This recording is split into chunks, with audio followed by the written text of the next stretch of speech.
ನಮಸ್ತೆ ನವಕರ್ನಾಟಕ ಟಿವಿಗೆ ಸ್ವಾಗತ. ನವಕರ್ನಾಟಕ ಟಿವಿ ಜನಪರ ನ್ಯಾಯಪರ. ನೀವಿನ್ನ ನಮ್ಮ ಚಾನೆಲ್ ಸಬ್ಸ್ಕ್ರೈಬ್ ಮಾಡಿಲ್ಲ ಅಂದ್ರೆ ಈ ಕೂಡಲೇ ಲೈಕ್ ಮಾಡಿ, ಶೇರ್ ಮಾಡಿ, ಸಬ್ಸ್ಕ್ರೈಬ್ ಮಾಡಿ, ತಪ್ಪದೆ ಬೆಲ್ ಐಕಾನ್ ಕ್ಲಿಕ್ ಮಾಡಿ.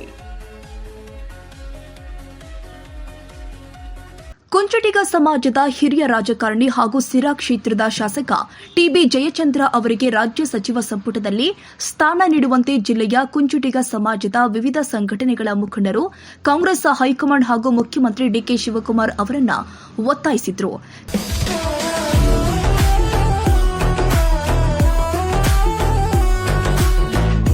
ನಗರದ ಕುಂಚುಟಿಗ ಸಮುದಾಯ ಭವನದಲ್ಲಿ ನಡೆದ ಪತ್ರಿಕಾಗೋಷ್ಠಿಯಲ್ಲಿ ಮಾತನಾಡಿದ ಜಿಲ್ಲಾ ಕುಂಚುಟಿಗ ಒಕ್ಕಲಿಗರ ಸಂಘದ ಅಧ್ಯಕ್ಷ ಡಾ ಶ್ರೀಧರ್, ರಾಜ್ಯದಲ್ಲಿ 25 ರಿಂದ 30 ಲಕ್ಷ ಜನಸಂಖ್ಯೆ ಹೊಂದಿರುವ ಕುಂಚುಟಿಗ ಸಮಾಜಕ್ಕೆ ಪ್ರಸ್ತುತ ಟಿಬಿ ಜಯಚಂದ್ರ ಅವರೇ ಏಕೈಕ ಶಾಸಕರಾಗಿದ್ದಾರೆ.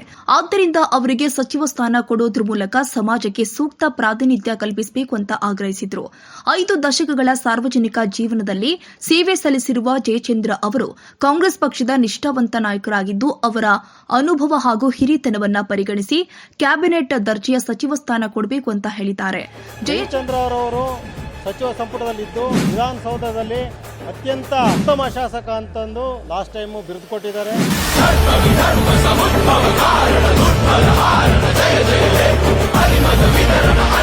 ಅವರದೇ ಆದಂತ ಒಂದು ಗುರುತರ ಆದಂತ ವ್ಯಕ್ತಿತ್ವ ಇದೆ. ಏನು ಇವತ್ತು ಯುವ ಪಡೆ ಕುಂಚಟಿಗರ ಸಂಘ ಯುವಕಗಳು ಇದ್ದಾರೆ, ಅವರೆಲ್ಲರೂ ಒಗ್ಗೂಡಿ ಅವರಿಗೆ ಸಚಿವ ಸ್ಥಾನ ಸಿಕ್ಕಿಲ್ಲ ಅಂದ್ರೆ ಇಡೀ ಜನಾಂಗ ಅವ್ರ ಹಿಂದೆ ಇದೆ, ಅವ್ರಿಗೋಸ್ಕರ ಹೋರಾಟ ಮಾಡಲಿಕ್ಕೆ ಸದಾ ಸಿದ್ಧರಾಗಿರ್ತಾರೆ.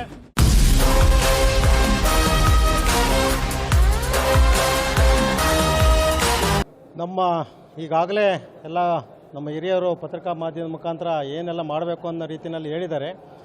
ಆದಾಗ್ಯೂ ನಾವು ಏನಂತಂದರೆ, ಜಯಚಂದ್ರ ಅವರು ಸಚಿವ ಸಂಪುಟದಲ್ಲಿದ್ದು ವಿಧಾನಸೌಧದಲ್ಲಿ ಅತ್ಯಂತ ಉತ್ತಮ ಶಾಸಕ ಅಂತಂದು ಲಾಸ್ಟ್ ಟೈಮು ಬಿರುದು ಕೊಟ್ಟಿದ್ದಾರೆ. ಹಾಗೂ ಅವ್ರಿಗೆ ಅವ್ರದ್ದೇ ಆದಂಥ ಒಂದು ಗುರುತರ ಆದಂಥ ವ್ಯಕ್ತಿತ್ವ ಇದೆ.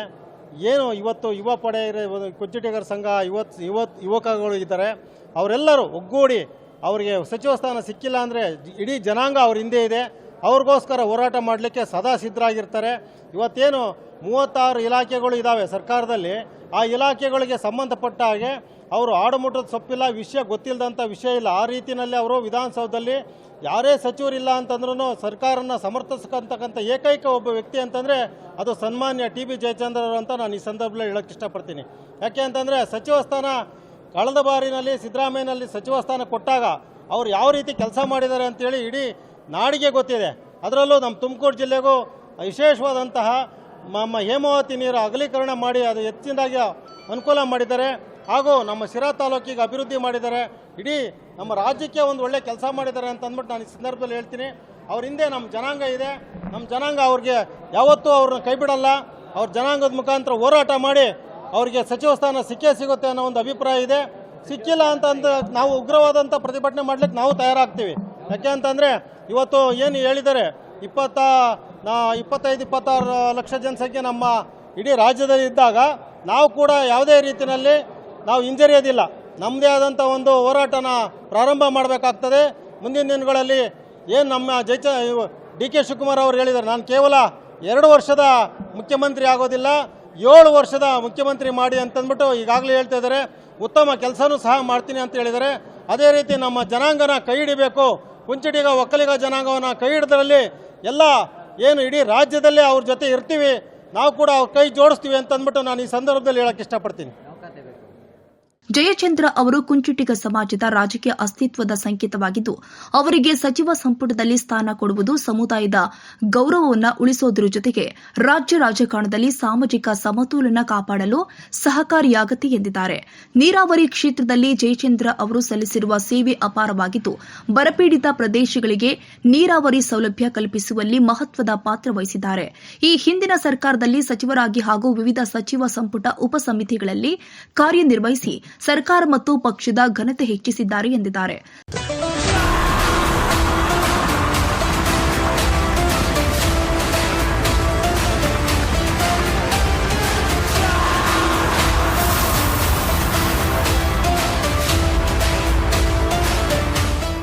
ಸಂಘದ ಮಾಜಿ ಅಧ್ಯಕ್ಷ ಆರ್ ಕಾಮರಾಜ್ ಮಾತನಾಡಿ, ಜಯಚಂದ್ರ ಅವರು 7 ಬಾರಿ ಶಾಸಕ ಹಾಗೂ ಸಚಿವರಾಗಿ ರಾಜ್ಯಕ್ಕೆ ಮಹತ್ವದ ಕೊಡುಗೆ ಕೊಟ್ಟಿದ್ದಾರೆ. ಇಂತಹ ಹಿರಿಯ ನಾಯಕರಿಗೆ ಸಚಿವ ಸ್ಥಾನ ಕೊಡುವುದರ ಮೂಲಕ ಅವರ ಪಕ್ಷ ನಿಷ್ಠೆಗೆ ಗೌರವ ಸಲ್ಲಿಸಬೇಕು ಎಂದಿದ್ದಾರೆ. ಹಿರಿಯೂರು ಕ್ಷೇತ್ರದ ಉಪಚುನಾವಣೆ ಸಮೀಪಿಸುತ್ತಾ ಇರುವ ಹಿನ್ನೆಲೆ ಕುಂಚುಟಿಗ ಸಮುದಾಯದ ಪ್ರಭಾವವನ್ನು ಸರ್ಕಾರ ಪರಿಗಣಿಸಬೇಕು.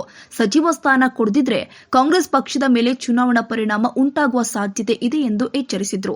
ಕರ್ನಾಟಕ ರಾಜ್ಯದ ನೂತನ ಮುಖ್ಯಮಂತ್ರಿಗಳಾಗಿ ಸನ್ಮಾನ್ಯ ಡಿ.ಕೆ. ಶಿವಕುಮಾರ್ ಅವರು ಆಯ್ಕೆಯಾಗಿದ್ದಾರೆ.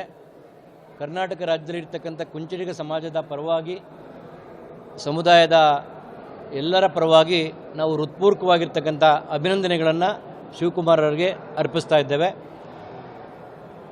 ಈಗ ಏನು ಕ್ಯಾಬಿನೆಟ್ಟು ಡಿ.ಕೆ. ಶಿವಕುಮಾರ್ ನೇತೃತ್ವದಲ್ಲಿ ಮೊದಲ ಪಟ್ಟಿ ಅನೌನ್ಸ್ ಆಗಿದೆ, ಅದರಲ್ಲಿ ನಾವು ಕುಂಚಿಟಿಗ ಸಮುದಾಯದ ಪರವಾಗಿ ನಮ್ಮ ಜನಾಂಗದ ಏಕೈಕ ಶಾಸಕರಾಗಿರ್ತಕ್ಕಂಥ ಸನ್ಮಾನ್ಯ ಟಿ.ಬಿ. ಜಯಚಂದ್ರ ಅವರನ್ನು ಪರಿಗಣಿಸ್ತಾರೆ ಅಂತಕ್ಕಂಥ ಆಶಾಭಾವವನ್ನು ಮತ್ತು ಅತ್ಯಂತ ನಂಬಿಕೆಯನ್ನು ಸಮುದಾಯ ಇಟ್ಕೊಂಡಿತ್ತು. ಆದರೆ ಅದು ಹುಸಿಯಾಗಿದೆ. ಈಗಲೂ ಕಾಲ ಮಿಂಚಿಲ್ಲ. ಎರಡನೆಯ ಸಚಿವ ಸಂಪುಟದ ವಿಸ್ತರಣೆಯಲ್ಲಿ ಸನ್ಮಾನ್ಯ ಟಿ.ಬಿ. ಜಯಚಂದ್ರ ಅವರ ಹಿರಿತನವನ್ನು, ಅವರ ಅನುಭವವನ್ನು, ಅವರ ಚಾಕಚಕ್ಯತೆಯನ್ನು, ಸರ್ಕಾರ ಮತ್ತು ಪಕ್ಷಕ್ಕೆ ಅವರ ಕೊಡುಗೆಯನ್ನು ಗಮನದಲ್ಲಿಟ್ಟುಕೊಂಡು ಇವತ್ತು ಮುಂಬರ್ತಕ್ಕಂಥ ಎರಡನೇ ಹಂತದ ಸಚಿವ ಸಂಪುಟ ವಿಸ್ತರಣೆಯಲ್ಲಿ ಅವರಿಗೆ ಸಂಪುಟ ದರ್ಜೆ ಸಚಿವರನ್ನಾಗಿ ಮಾಡೋದ್ರ ಮುಖೇನ ಈ ಒಂದು ಏನು ಒಕ್ಕಲಿಗ ಸಮುದಾಯದಲ್ಲಿ ಉಪಪಂಗಡ ಕುಂಚಿಟಿಗ ಸಮಾಜಕ್ಕೆ ನ್ಯಾಯವನ್ನು ದೊರಕಿಸ್ಕೊಡ್ಬೇಕು ಅಂತೇಳಿ ನಾವು ಅತ್ಯಂತ ಕಳಕಳಿಯಿಂದ ಮನವಿಯನ್ನು ಮಾಡ್ಕೊತಾ ಇದ್ದೇವೆ. ಇವತ್ತು ನಮಗೆ 100ಕ್ಕೆ 100 ಭಾಗ ಜಯಚಂದ್ರ ಅವರ ಅನುಭವವನ್ನು ಮತ್ತು ಅವರ ಹಿರಿತನವನ್ನು ಸರ್ಕಾರ ಮತ್ತು ಪಕ್ಷ ಪರಿಗಣಿಸುತ್ತೆ ಅಂತಕ್ಕಂಥ ನಂಬಿಕೆ, ಆಶಾಭಾವನೆ ಇವತ್ತು ನಮ್ಗೆ ಇಟ್ಕೊಂಡಿದ್ದೇವೆ. ಯಾಕಂದರೆ ಸರ್ಕಾರಕ್ಕೆ ಹೆಸರು ಬರಬೇಕಾದ್ರೆ, ಪಕ್ಷಕ್ಕೆ ಹೆಸರು ಬರಬೇಕಾದ್ರೆ, ಇರ್ತಕ್ಕಂಥ ದಿನಮಾನಗಳಲ್ಲಿ ಹೆಚ್ಚಿನ ರೀತಿಯಲ್ಲಿ ಸರ್ಕಾರದ ಪರವಾಗಿ ಅಭಿವೃದ್ಧಿ ಕೆಲಸಗಳಿಗೆ ಒತ್ತನ್ನು ಕೊಡಬೇಕಾದ್ರೆ ಜಯಚಂದ್ರ ಅವರಂಥ ಹಿರಿಯ ರಾಜಕಾರಣಿಯ ಅನುಭವವನ್ನು ಸರ್ಕಾರ ಮತ್ತು ಪಕ್ಷ ಎರಡೂ ಪರಿಗಣಿಸಬೇಕಾಗುತ್ತೆ. ಅದು ಸಹಜವಾಗಿರ್ತಕ್ಕಂಥದ್ದು. ಎಲ್ಲರಿಗೂ ಇವತ್ತೇನು 136 ಜನ ಶಾಸಕರಿದ್ದಾರೆ, 136 ಜನಕ್ಕೂ ಶಾಸಕರಿಗೂ ಅಂತ ಆಸೆ ಇರುತ್ತೆ.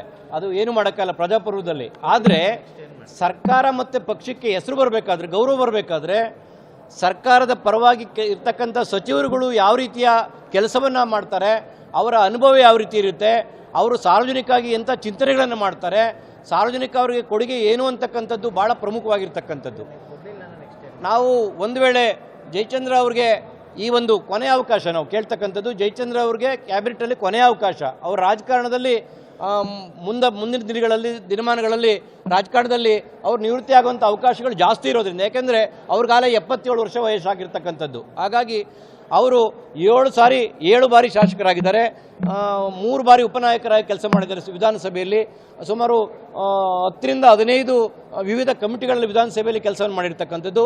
ಸರ್ಕಾರಕ್ಕೆ ಅವ್ರ ಬಗ್ಗೆ, ಪಕ್ಷಕ್ಕೆ ಅತ್ಯಂತ ಗೌರವ ಇದೆ. ಆದರೆ ಅದು ಕೇವಲ ಗೌರವ ಇಟ್ಕೊಂಡ್ರೆ ಸಾಲಲ್ಲ, ಅವರ ಅನುಭವವನ್ನು ಅವ್ರು ಪಡ್ಕೋಬೇಕಾದ್ರೆ ಸರ್ಕಾರಕ್ಕೆ ಹೆಸರು ಬರೋ ರೀತಿಯಲ್ಲಿ ಜಯಚಂದ್ರ ಅವ್ರನ್ನ ಕ್ಯಾಬಿನೆಟ್ಗೆ ಸಂಪುಟ ದರ್ಜೆ ಸಚಿವರಾಗಿ ತಗೋಬೇಕಾಗುತ್ತೆ.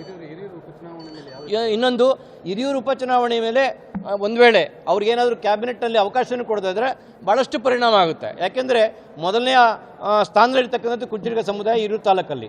ಆ ಚುನಾವಣೆಯನ್ನು ಗೆಲ್ಲಬೇಕು ಅಂದರೆ ಜಯಚಂದ್ರ ಅವರ ಮುಂದಾಳತ್ವ ಅತ್ಯಂತ ಪ್ರಮುಖವಾಗಿರ್ತೈತೆ. ಹಾಗಾಗಿ ಅದನ್ನು ಸಹ ಪಕ್ಷ ಮತ್ತು ಸರ್ಕಾರ ಎರಡೂ ಮನಸ್ಸಲ್ಲಿ ಇಟ್ಕೋಬೇಕಾಗುತ್ತೆ.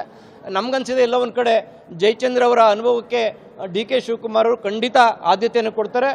ಇವನು ಸಿದ್ದರಾಮಯ್ಯ ಸಾಹೇಬರಿಗೂ ಸಹ ಜಯಚಂದ್ರ ಅವರ ಹಿರಿತನ ಎಂಥದ್ದು, ಜಾಣ್ಮೆ ಎಂಥದ್ದು, ಅವರು ಎಂಥ ಕೆಲಸವನ್ನು ಮಾಡ್ತಾರೆ ಅಂತಕ್ಕಂಥದ್ದು ಸಿದ್ದರಾಮಯ್ಯವ್ರಿಗೆ ಗೊತ್ತಿದೆ. ಹಾಗಾಗಿ ಇಬ್ಬರೂ ಸೇರಿ ಪಕ್ಷದ ಹೈಕಮಾಂಡ್ಗೆ ಮನವರಿಕೆಯನ್ನು ಮಾಡಿಕೊಡೋದ್ರ ಮುಖೇನ ಜಯಚಂದ್ರ ಅವ್ರನ್ನ ಪರಿಗಣಿಸ್ತಾರೆ ಅಂತಕ್ಕಂಥ ಆಶಾಭಾವನೆ, ನಂಬಿಕೆ ನಮಗೆ ಶಶಸಿದ್ಧ. ಓಕೆ. ಜಿಲ್ಲಾ ಪಂಚಾಯಿತಿ ಮಾಜಿ ಸದಸ್ಯ ಜಿಆರ್ ಶಿವರಾಮಯ್ಯ ಮಾತನಾಡಿ, ಜಯಚಂದ್ರ ಅವರಿಗೆ ಸಚಿವ ಸ್ಥಾನ ನಿರಾಕರಿಸಿದರೆ ರಾಜ್ಯದ ಕುಂಚಿಟಿಗರು ಮುಂದಿನ ಚುನಾವಣೆಯಲ್ಲಿ ಕಾಂಗ್ರೆಸ್ ವಿರುದ್ಧ ತೀರ್ಮಾನ ಕೈಗೊಳ್ಳುವ ಸಾಧ್ಯತೆ ಇದೆ ಎಂದಿದ್ದಾರೆ. ಸಿರಾ ತಾಲೂಕು ಕುಂಚಿಟಿಗರ ಸಂಘದ ಅಧ್ಯಕ್ಷ ಮುಕುಂದಪ್ಪ ಮಾತನಾಡಿ, ಜಿಲ್ಲೆಗೆ ಹೇಮಾವತಿ ನೀರು ಹರಿದು ಬರಲು ಹಾಗೂ ಸಿರಾ ತಾಲೂಕಿನಲ್ಲಿ ನೀರಾವರಿ ಯೋಜನೆಗಳ ಅನುಷ್ಠಾನಕ್ಕೆ ಶ್ರಮಿಸಿರುವ ಜಯಚಂದ್ರ ಅವರಿಗೆ ಸಚಿವ ಸ್ಥಾನ ಕೊಡಲೇಬೇಕು ಅಂತ ಆಗ್ರಹಿಸಿದ್ದಾರೆ. ಯಾಕೆ ಮಾಡಬೇಕು, ಅವ್ರು ಮಾಡಿರ್ತಕ್ಕಂಥ ಕೆಲಸ ಕಾರ್ಯಗಳು ಏನು ಅಂತಕ್ಕಂಥದ್ದನ್ನು ಮಾಡಿದ್ದನ್ನು ಇವತ್ತಿನ ಸರ್ಕಾರದ ಪ್ರಮುಖರಿಗೆ ಮೊನ್ನೆ ತಾನೇ ಮುಖ್ಯಮಂತ್ರಿಯಾಗಿ ಪ್ರಮಾಣ ವಚನ ಸ್ವೀಕರಿಸಿದಂಥ ಡಿ.ಕೆ. ಶಿವಕುಮಾರ್ ಸಾಹೇಬರಿಗೆ ನಮ್ಮ ಜನಾಂಗದ ಪರವಾಗಿ ಒಂದು ಮನವಿಯನ್ನು ಅರ್ಪಿಸಬೇಕು ಅಂತಕ್ಕಂಥ ಉದ್ದೇಶದಿಂದ ಇವತ್ತೊಂದು ಕಾರ್ಯಕ್ರಮವನ್ನು ಹಮ್ಮಿಕೊಂಡಿದ್ದೀವಿ. ಈ ತುಮಕೂರು ಜಿಲ್ಲೆ 10 ತಾಲೂಕುಗಳಲ್ಲಿ ಇರ್ತಕ್ಕಂಥ ಎಲ್ಲ ಸಂಘದ ಅಧ್ಯಕ್ಷರು, ಪದಾಧಿಕಾರಿಗಳು ಮತ್ತು ನಮ್ಮ ಜನಾಂಗದ ಹಿರಿಯರು, ಬುದ್ಧಿಜೀವಿಗಳು ಎಲ್ಲರೂ ಆಗಮಿಸಿದ್ದೀರಾ. ನಿಮಗೂ ಸಹ ಆದರವಾದ ಸ್ವಾಗತವನ್ನು ಬಯಸುತ್ತಾ, ಜಯಚಂದ್ರ ಅವರು ಸುಮಾರು 7 ಬಾರಿ ಶಿರಾದಲ್ಲಿ ಕಳ್ಳಂಬೆಳ್ಳ ಕ್ಷೇತ್ರದಿಂದ ಶಾಸಕರಾಗಿ ಆಯ್ಕೆಯಾಗಿರ್ತಕ್ಕಂಥವರು. 2 ಬಾರಿ ಮಂತ್ರಿಮಂಡಲದಲ್ಲಿ ಅವಕಾಶ ಸಿಕ್ಕಿ ಮಂತ್ರಿಗಳ ವಿವಿಧ ಖಾತೆಗಳನ್ನು ವಹಿಸಿಕೊಂಡು ಮಂತ್ರಿಗಳಾಗಿದ್ದಾರೆ. 2 ಬಾರಿ ವಿರೋಧ ಪಕ್ಷದ ಉಪನಾಯಕರಾಗಿದ್ದಾರೆ. ಸುಮಾರು 22-23 ವಿಧಾನಸೌಧದ ಉಪಸಮಿತಿಗಳಲ್ಲಿ ಅಧ್ಯಕ್ಷರಾಗಿ ಸೇವೆ ಸಲ್ಲಿಸಿದ್ದಾರೆ. ಶಿರಾ ತಾಲ್ಲೂಕು, ಹಿರಿಯೂರು ತಾಲ್ಲೂಕು, ಚಿಕ್ಕನಾಯಕನಹಳ್ಳಿ ತಾಲ್ಲೂಕಿಗೆ ವಿಶೇಷವಾಗಿ ಬರದನಾಡುಗಳಾಗಿದ್ದಂಥಕ್ಕೆ ಇವತ್ತು ನೀರಿನ ತ್ರಿವೇಣಿ ಸಂಗಮ ಅಪ್ಪರ್ ಭದ್ರಾಮೂಲ್. ಪತ್ರಿಕಾಗೋಷ್ಠಿಯಲ್ಲಿ ಜಿಲ್ಲಾ ಕುಂಚಿಟಿಗ ಒಕ್ಕಲಿಗರ ಸಂಘದ ಕಾರ್ಯದರ್ಶಿ ಬಿವಿ ಶಿವರಾಜು, ಖಜಾಂಚಿ ಭಕ್ತರಹಳ್ಳಿ ದೇವರಾಜು, ಮಾಜಿ ಅಧ್ಯಕ್ಷ ದುಡ್ಲಿಂಗಪ್ಪ, ವಕೀಲ ಜೆಎಲ್ ನರೇಂದ್ರ ಬಾಬು ಸೇರಿ ಹಲವು ಮುಖಂಡರು ಉಪಸ್ಥಿತರಿದ್ದರು.